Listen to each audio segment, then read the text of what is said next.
I'm gonna get depression. This is my second time recording this video. Okay, once again, I'm saying everything for the second time because I messed up the first time. Okay, 5 trillion DPS, same. Okay, if I remove 2 links like this, still gonna hit 5 trillion, that's for sure.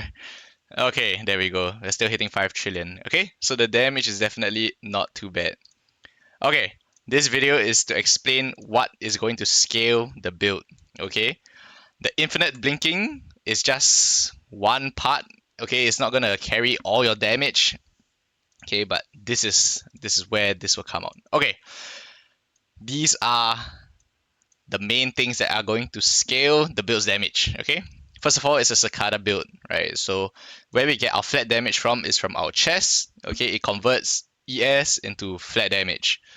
So very easy. You get you get ES and you get flat damage from that. Okay, that's one source. But here's the problem, right? So at the start, when I first started this build, I was going all in the ES scaling, right? I had like 19k ES, but my damage was not that great still.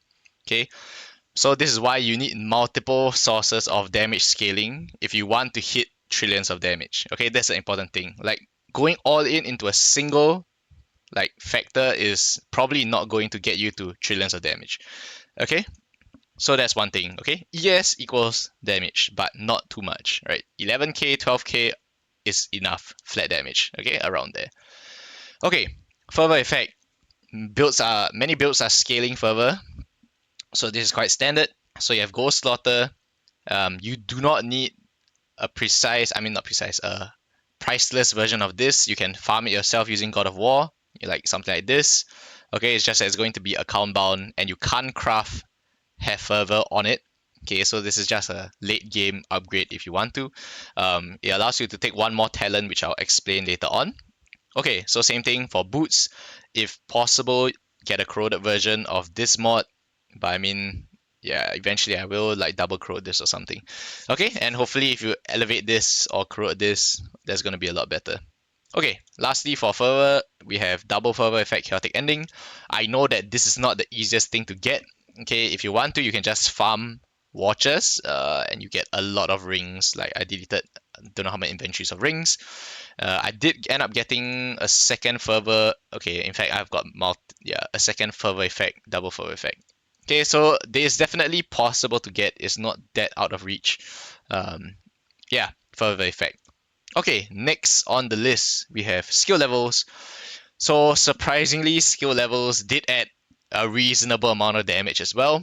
So I have it on my amulet and my shield. So this is the main places that I would recommend you getting skill levels. Yeah, okay, nothing much to talk about that. Warcry effect. Okay, Warcry effect, you can get it on your belt. Okay, ideally you get T0 if you can.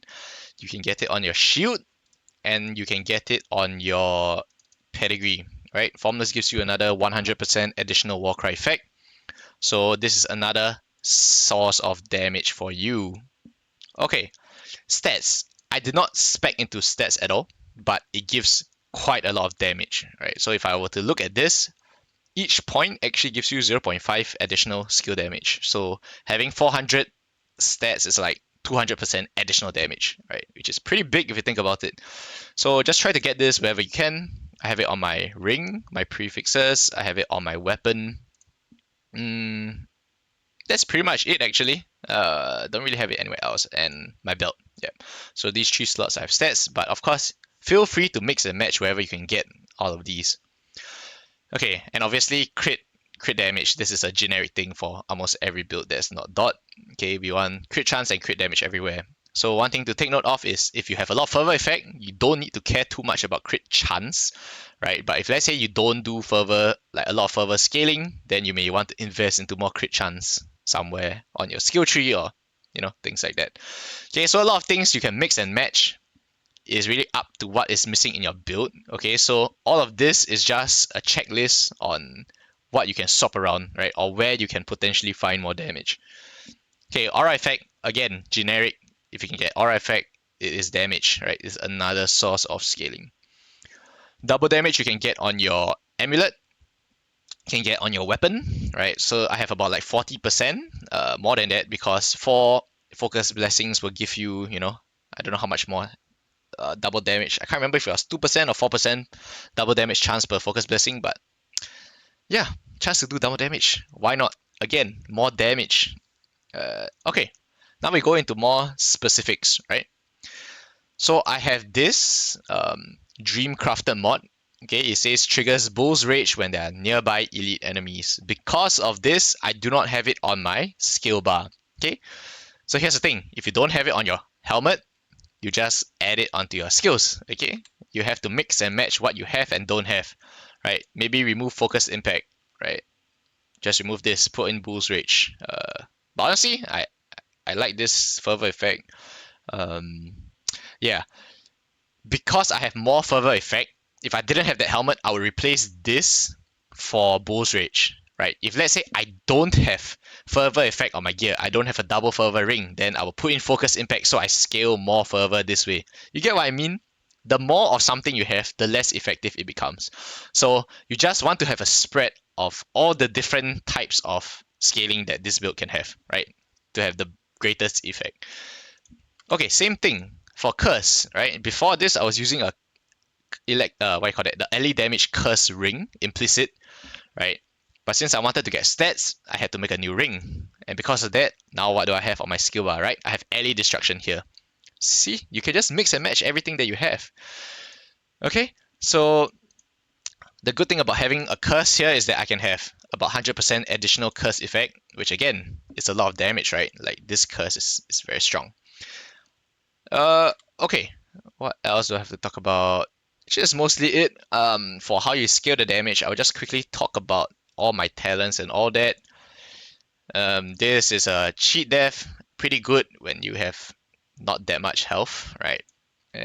Okay, instant smash. This is the one that I'm talking about. If you do not have the fervor gloves, right, like have fervor as a line, you take endless fervor, right? That's it. That replaces the mod on your gloves. But if you do have that, then you are free to take something else here, right? So why not get the free armor pen, right? Since if I'm not wrong, armor works for early damage, so having 100% ignore, I mean, it's pretty good. It's free damage.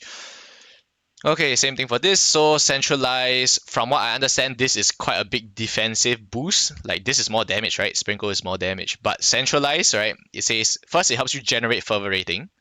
Secondly, right, it consumes half of your current fervor rating, which should be 100. Okay, and minus 1.5 additional damage per 1 point consumed, which means this, if the wording is correct, right, gives you 75% less damage taken every time you're hit, provided that you have 100% fervor, right, 100 fervor, which you will always have because you hit so many times. So this is very good defensively. Yeah, same thing. Okay, if let's say you don't have any stats at all, you don't have any stats on all your gear, you can take trade off, right? Because you will have 20 dex and 20 strength and you'll get both bonuses, right? But the moment you spec into any sort of stats, then you will want to take Falling Leaves. Okay, Steel Vanguard. Okay, nothing much to talk about this. This is aura effect and empower skill effect because we have so many empowering skills. Yeah. Okay, Slates wise. Okay, a lot of people know this now. So, yep, you want two of these. Bonus to movement speed applies to attack speed and cast speed of mobility skills. And okay, this one doesn't matter too much, but this one, movement speed bonuses are applied to cooldown recovery speed of mobility skills.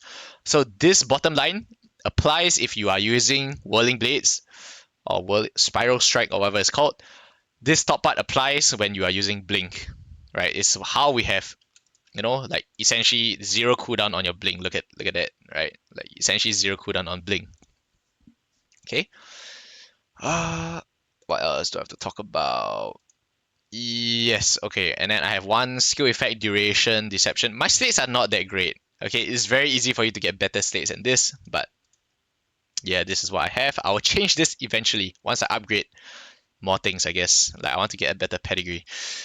Okay, and then one more. Yep, this is just life and ears, right? Because I don't want to die, so I am specking quite a bit into life. So I have like almost 4.2k life, and in the end, life does give you energy shield because of Ocean of Rock, right? Adds max life to energy shield. Okay, I'll just go through the gear real quick. Same thing. If I were to get another helmet, I'll get ES, Aura Effect, things like that, rest, and then try to get a crop again. Yeah, all of this, if you can get a corroded version with like all of these mods elevated, obviously it'll be better, but yep. Okay, so I'll just go through all the gear. Right, if you want to take a look at what I have, again, all the points of how to scale the damage are what I have on my gear, so I don't have to talk too much.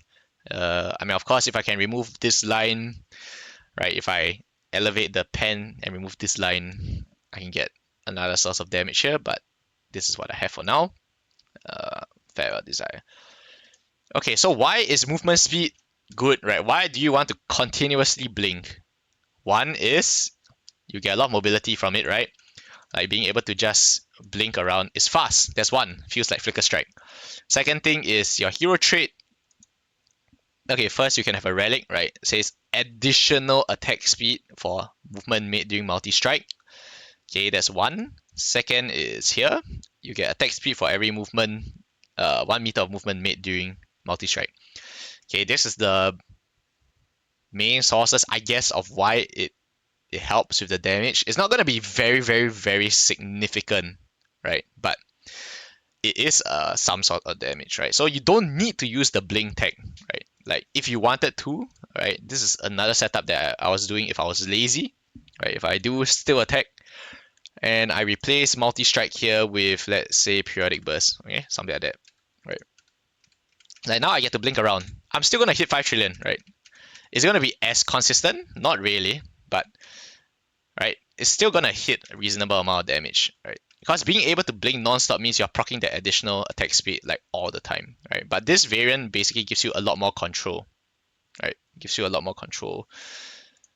Okay, so I'll put that back. Put it back. While I'm here, I will just show my skills. So, Second Blade, Warcry, Blink, blah blah blah blah blah blah. Okay. Okay. Candles. Okay, this mod gives you a blessing generation, right? So if you have some other source of blessing generation, then you don't need this. But yeah, this is really bad. This was a cheap ass candle. It's basically a single mod. I will replace this soon. You just get like damage, cooldown recovery, speed, seal mana reservation, whatever, right? And then just remove the points on your skill tree accordingly to what you get on your candles. Okay, same thing for this. This is for survivability, right? Restores max life on defeat. Yeah. Okay, one more thing to talk about is I do have, if you want, you can put Burst of Anger in here, right? I was using this before the curse. So this gives you movement speed, additional skill area, attack speed, right? Good.